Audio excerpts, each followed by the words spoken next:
Today, I'm going to share 3. At 1 p.m. on November 2nd, 2020, an older man named Marcel Terray stood in his backyard hanging damp clothes on a clothesline. Marcel and his wife, 83-year-old Paulette Landru, lived on a quiet street in the small city of Anden, Belgium.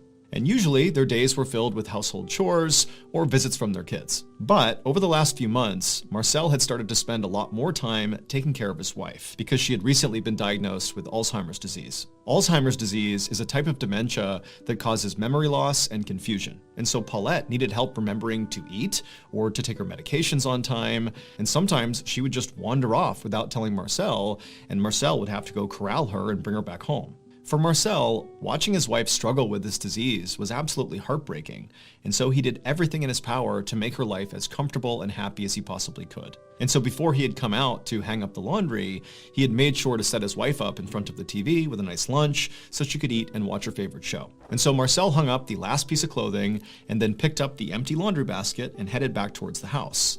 When he went inside, he expected to see his wife still sitting on the couch watching TV. But she wasn't there anymore. Marcel immediately began calling out his wife's name, but she didn't call back. And then he searched the whole house and he couldn't find her. And so starting to panic, he went outside, he searched the outside of the house, she wasn't there. He even knocked on some neighbors' doors, but they hadn't seen her. And so at this point, Marcel was very scared, given the fact that his wife had Alzheimer's and could easily wander off and put herself in a very dangerous situation without even knowing. And so instead of waiting any longer to just hope she showed up again, he picked up the phone and he called the police. Less than an hour later, Marcel stood outside of his house looking at helicopters flying overhead, and he knew at least half a dozen officers were spread out around the neighborhood, knocking on neighbors' doors. There were canine units searching the surrounding area. This huge search, it was all for Paulette. Marcel was glad to see that clearly the police had taken the search very seriously, and so he was confident that they would find his wife and that hopefully she'd be okay. But the hours kept ticking by, and as the sun began to go down, there still was no sign of Paulette. A police officer told Marcel that they would keep on investigating and hopefully find his wife as soon as possible. But over the next few days and weeks, Paulette didn't turn up, nobody had any idea where she was, and before long, weeks turned into months, and then months turned into 2 full years that nobody had seen Paulette. And by that point, Marcel had basically resigned himself to the fact that he very likely would die without ever figuring out what happened to his wife. But then, one day in early October of 2022, so 2 years after Paulette went missing, one of Marcel and Paulette's neighbors was at home on their computer looking at a particular website. And as they were scrolling through this website, they happened upon an image that as soon as they saw it, they froze. Because this neighbor was very well aware of the fact that Paulette had gone missing and nobody had found her. But now they're seeing this image on this website that basically gives away what happened to her. And so totally shocked that they had even found this image, the neighbor screenshotted it and brought it to the police. So it would turn out that neighbor was looking at Google Street View, which is a feature of Google Maps that basically allows you to see 360-degree views of basically anywhere on the planet. To create these images, Google literally sends out these special vehicles all over the world that have cameras that sit on top of the cars. And these cars drive down basically all the streets all over the place, constantly taking pictures all around them. And it just so happened on the exact day that Paulette went missing in 2020, there happened to be a Google car driving down the road that captured a picture of her. And so as you can see in the picture of her, you see Paulette on the left side of the image walking across the street away from her home, which is on the right side. And on the right side, you can actually see Marcel in the backyard hanging up laundry on the clothesline. And so the police, after getting this image, they basically followed the projected route Paulette was on, which is basically beelining straight across the road, and they found that across the street was this steep hill that led down to this thick bramble bush. And inside of that bramble bush was Paulette, and she was deceased. And so very likely, Paulette, in her confused state, walked straight across the street, as we see in the image, and then fell down that hill and got trapped at the bottom inside of that bramble bush and couldn't move. And so when that huge search for her was going on, very likely she was just trapped down there, but didn't understand what was going on, couldn't necessarily yell up to communicate with anybody, and so she stayed down there and died. And unfortunately, it would take 2 more full years and a random image on Google Street View before Marcel could finally get the closure he needed.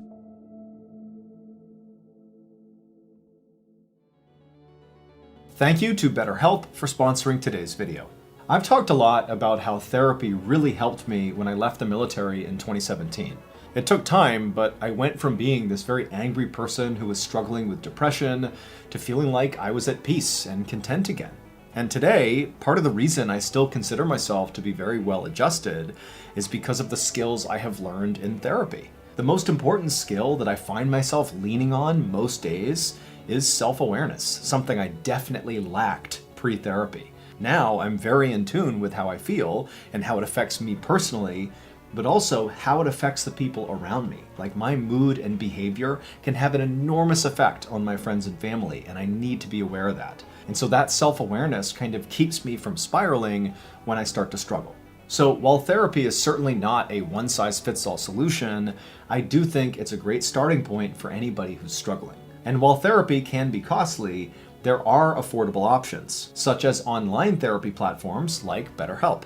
BetterHelp is on a mission to make starting therapy easier. All you have to do is fill out a quick questionnaire, and then you'll be paired up with a licensed BetterHelp therapist within a couple of days. One of the best features of BetterHelp is that if the first therapist does not feel like the right fit, you can continue to switch therapists until you find someone you really connect with, and it's at no additional cost. So really, BetterHelp is trying to find the right person for you.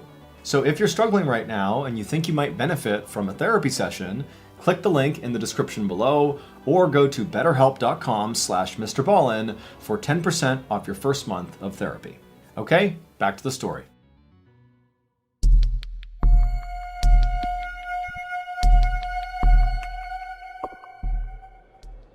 Around 10 a.m. on July 26, 2015, a 31-year-old mom named Xiang Lu Xuan and her husband chased their 2-year-old son around a brand new indoor playground. This playground was on the 6th floor of a mall in Jingzhou City, which is in central China.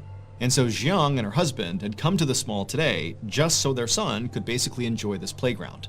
And currently he was running around in circles and laughing hysterically. He thought it was great. Xiang caught up to her son and scooped him up and then placed him at the top of a slide. And he happily slid down to the bottom, and when he reached the bottom, Xiang was waiting for him, and the son, he just stopped and looked past her and pointed and started saying, "Ride, ride." And so Xiang, she turned around and she saw right behind them were these 2 escalators, one going up and one going down. And so Xiang realized her son clearly thought these escalators were maybe a part of this playground. And so he wanted to go use them. They were a fun attraction. And so Xiang smiled and took her son's hand and then told her husband they're going to go ride the ride, the escalators. And then they began walking over. Once Xiang and her son actually reached the escalator, suddenly her son was not as keen to hop on board. He was nervous. But Xiang, who had ridden escalators many times before, told her son it's totally safe, and she kind of coaxed him to do it, and eventually he stepped on right alongside her, holding her hand, and about halfway up the escalator, when she was confident her son would be okay, Xiang turned around and looked up towards the top of the escalator, the 7th floor where they were going. And she saw 3 mall employees at the top of the escalator on the 7th floor where they were going. And they were clearly looking at Xiang with a very serious look on their faces, and they were gesturing at something towards the top of the escalator. It seemed like they could be warning her about something or simply pointing something out. She wasn't really sure. And so she looked up at them like, what's going on here? But the 3 mall employees just didn't do a good job communicating whatever was going on or whatever issue they were dealing with. And so as a result, Xiang and her son just continued riding up the escalator, and as they got closer and closer, these mall employees continued to gesture at something happening on the 7th floor just beyond the escalator, and Xiang still totally confused. And then finally, when Xiang and her son reached the top and stepped off, Xiang suddenly understood what these employees were referencing, but by now, it was too late. Moments later, Xiang's husband, who was still down below on the 6th floor at the playground, he heard the sound of his wife and son screaming over near the escalator. And so instinctively, he bolted over to the escalator. He didn't see his wife, didn't see his son, and he began going up the escalator when someone at the top screamed at him to stop and get off the escalator. And so he did, and right then, a mall employee came running down the other side carrying his son, and this person handed the son over to Xiang's husband. And this employee, who clearly was completely shocked by whatever had happened up above, just shook their head. It would turn out, earlier that day, those mall employees who were at the top gesturing to Jiang, they had discovered a defect with the metal platform that sits right at the top of the escalator on the 7th floor. Basically, when you get off this escalator, it's the platform you step onto first. They had found there was something wrong with it. It wasn't stable. But instead of immediately blocking off the escalator to make sure nobody walked on it and then go get it repaired, these employees just kind of nonchalantly allowed the escalator to continue, stationed a couple of them at the top to make sure nobody, used the escalator, and then called for a repairman. But the repairman hadn't shown up and fixed this problem by the time Jiang and her son boarded the escalator. And these employees at the top knew there's this huge issue with the platform they're going to step on the second they get off, but they failed to communicate the danger to Jiang and her son as they were coming up. They just kind of broadly gesticulated that there was some issue up here and to sort of watch out for it, but Jiang had no idea. And so by the time she got to the top and stepped off the escalator onto that platform, well, the defect with the platform is that it caved in with any weight. And so she fell into the escalator, where the teeth of the escalator was rotating, and as she was getting pulled in to her death, her final moment captured on video as she took her son and thrusted him to the employees, saving his life before she disappeared and died inside the inner workings of the escalator.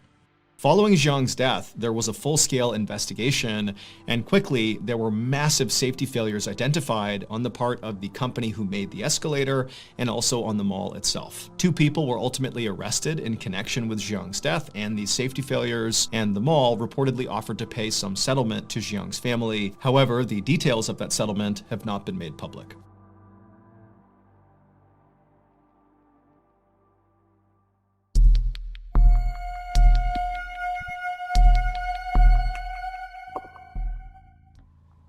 One morning in November of 1997, a police captain named Jeffrey Lewis, along with his partner, parked their squad car near the Manatee River in Bradenton, Florida, which is a small city just south of Tampa. A few minutes earlier, the Bradenton Police Department had received a call from this frantic man who had said he had found something suspicious that had washed up on the shore of this river. And so Captain Lewis and his partner were there to investigate. And so as soon as they got out of their squad car, this man who had called the police, he saw them and waved them down, and he was pointing at something in the sand.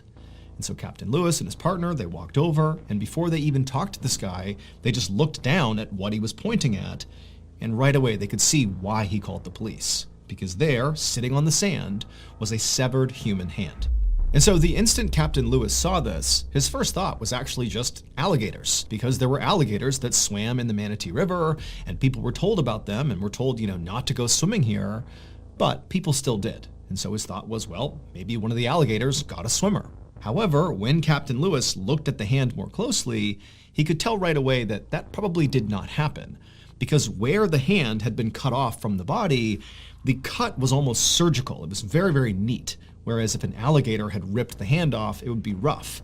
But this almost looked like a surgeon had carefully removed the hand. And so what this signaled to Captain Lewis is this hand very likely represented a murder victim. Somebody who killed this person, cut their body up, and one of their body parts is now washed ashore. And so Captain Lewis turned to his partner and told him to call for backup. And within an hour, police officers were scouring the Manatee River looking for the body that belonged to this hand. Meanwhile, the captain bagged this hand as evidence and brought it to the county sheriff's crime lab, hoping that forensic experts could potentially figure out who the victim was using fingerprints. However, when he actually handed over the hand to these forensic technicians, they told Captain Lewis that it was very likely going to be impossible to try to pull prints from this hand because the hand was very badly decomposed and water damaged. But they told Captain Lewis that despite this being a total long shot, they would still give it a try. And so really all Captain Lewis had was this hand, and so he just kind of waited for information from the crime lab about the fingerprints. And before long, the waiting went from days to weeks to months,